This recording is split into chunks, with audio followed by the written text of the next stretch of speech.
안녕하세요. 뉴스와 사람들입니다. 김종대 전 의원은 이렇게 밝혔지요. 계집도 이렇게 부수지는 않는다. 국방부 안팎의 관계자들과 통화해보니 반응이 가관이다. 상상하지도 못할 날벼락에 거의 넋이 나갔다.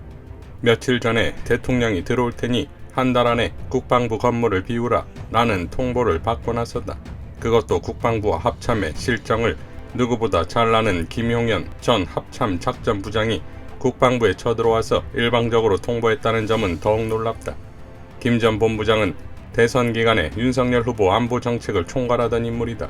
국방부 관계자들은 대놓고 말은 안 하지만 그 어떤 협의나 공론화 과정도 없이 집을 비우라는 일방적 통보에 당혹과 굴욕을 느낀다. 집에서 키우는 개도 이런 식으로 망신을 주지 않는다.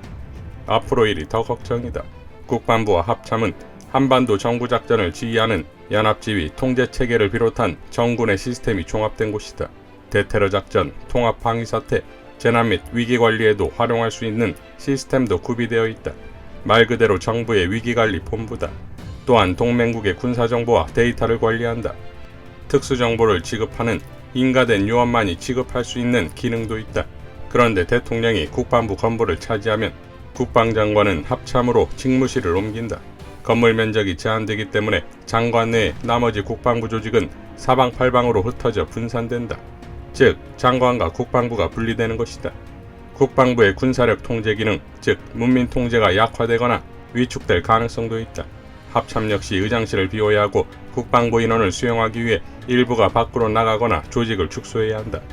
합참 지휘통제실은 위기 상황이 발생하면 대통령과 그 참모들이 들어올 수 있도록 공간을 재조정해야 한다. 원래 이곳은 합참의장의 공간이다. 그런데 상급자가 밀고 들어오면 지휘권이 제대로 보장될 수 있을지 의문이다. 이런저런 연쇄 효과를 감안하면 한마디로 엉망진창이 된다. 똑같은 일이 청와대 경호처에도 나타날 수 있다. 경호처는 단순히 대통령의 신변안전 업무만 하는 게 아니다. 국내외 중요 인물의 청와대 출입과 각종 회의, 행사의 안전에도 경호처의 역할이 있다. 치안과 정보 기능을 유기적으로 연계되어야 하기 때문에 경호처도 상황실을 운영한다. 그런데 국방부 어디에 무슨 수로 한 달 안에 엄청난 예산과 노하우가 투입되어야 할 상황실을 만들 것인가? 청와대 다수 요원들의 숙소와 체력 단련 등 복지시설은 어디에 지을 것인가? 이런 사정을 잘 알면서도 김용현 본부장이 대책 없는 통보를 했다는 게 도무지 믿어지지 않는 것이다. 이런 소모적인 일을 강행하는데 윤석열 당선자와 그 측근들은 결사적이다. 말 그대로 미쳤다. 지금의 청와대를 더 개방하고 시민화하면 해결될 일을 굳이 이런 식으로 강행하는 그 무모함에 놀라지 않을 국방부 직원과 합참 장교는 없다. 이 정도로 그치라. 더 나가면 위험해진다. 이건 진심으로 하는 충고다. 라고 밝혔습니다. 자, 그야말로 윤석열이 북한이 아닌 국방부를 선제 타격했지요. 대한민국 국가안보의 심장부를 타격했다 이겁니다. 더군다나 여기에 들어갈 천문학적 예산은 어디에서 나오는 것일까요? 하승수 변호사는 이렇게 밝혔습니다.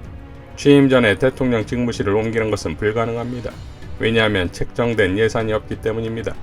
현재 대통령 당선인과 관련해서 책정된 예산은 3월 15일 국무회의에서 대통령 당선인 예우 및 인수위원회 운영경비 명목으로 일반 회계 예비비에서 배정된 금액, 대통령 취임식 행사 예산 30억 내외 뿐입니다.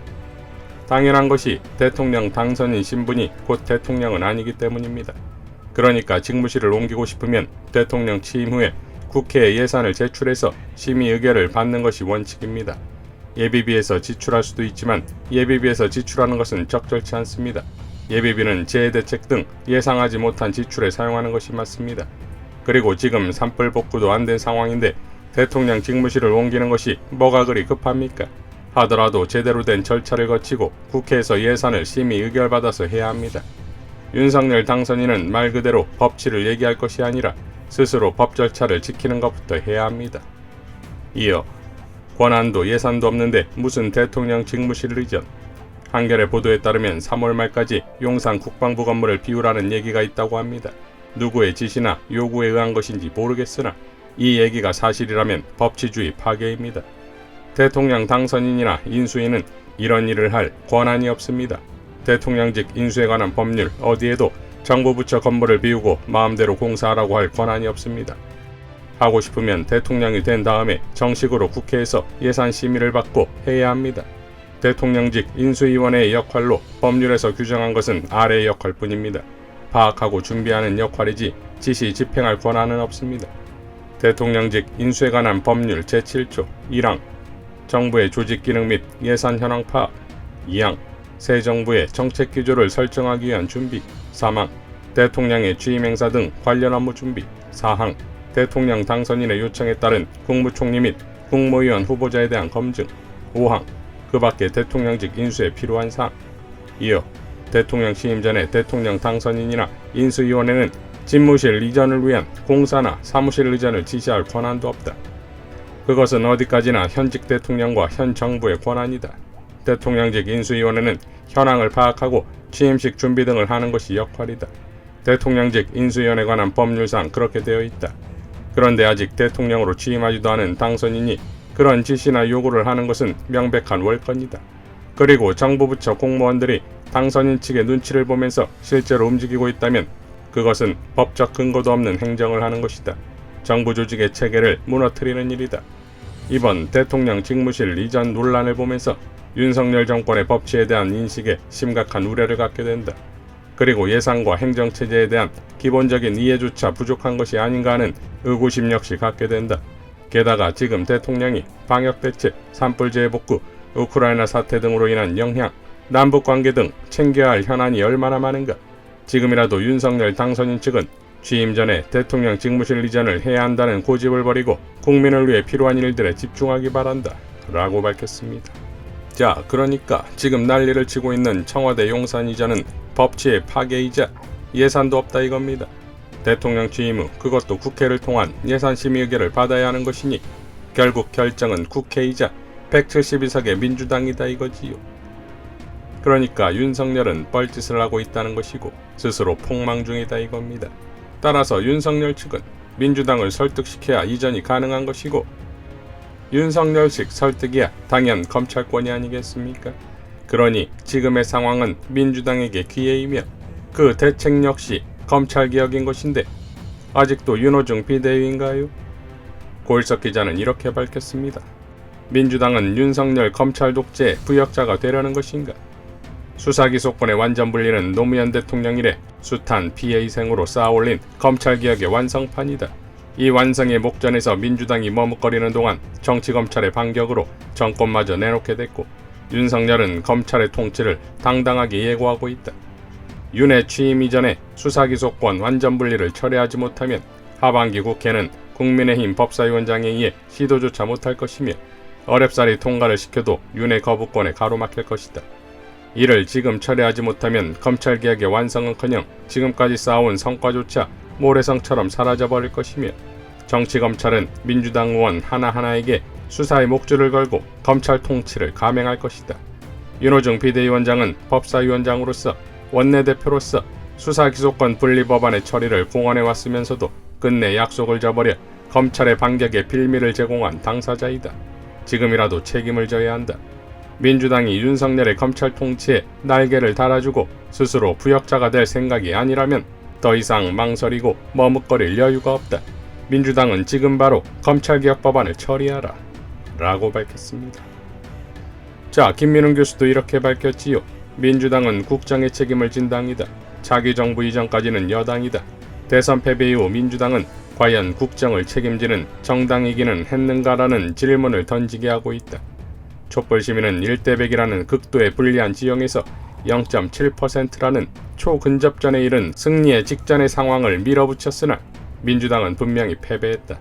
그렇다면 이에 대한 치열한 자기성찰과 책임 그리고 미래에 대한 새로운 비전 제시가 철칙인데 전혀 그렇지 못하고 있다. 시민들의 입장에서는 윤석열과 그 세력에 대한 비판과는 별도로 문재인 정부를 비롯해 민주당에 이르기까지 거침없는 비판의 대상으로 삼을 수 있는 자유와 권리가 존재한다. 그러나 당정의 차원에서는 그 비판의 핵심은 철저하게 자신들을 향해 있어야 한다. 국정에 대한 권리를 대가로 책임의 의무는 당연하기 때문이다. 지금 우리가 보고 있는 현실은 지방선거를 앞둔 파벌 헤게모니 이전 투구 외에는 없다. 민주당의 지지세 하락은 본질적으로 개혁적 전투력의 상실에 있다.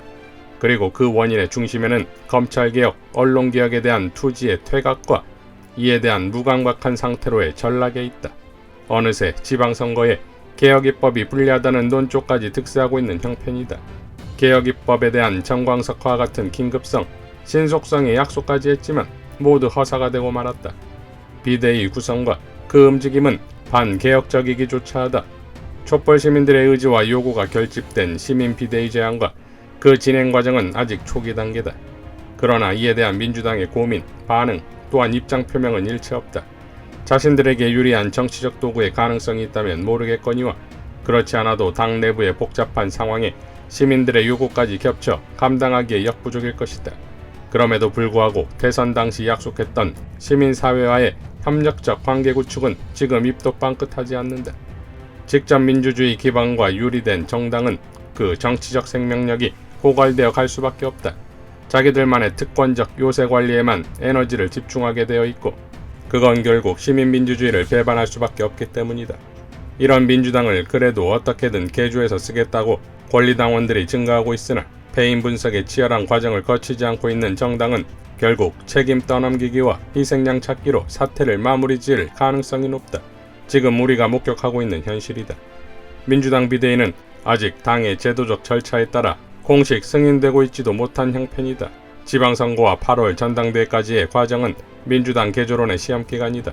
여기서 실패하면 결국 진보적 시민들의 정치결사체 조직 요구가 높아지게 될 것이며 이는 현실이 될 것이다. 기회가 주어졌을 때 잘해야 한다. 민주당의 정치적 존재감, 효능감 입증에 또다시 성공하지 못하면 우리는 더욱 힘든 상황에 직면하게 될 것이다.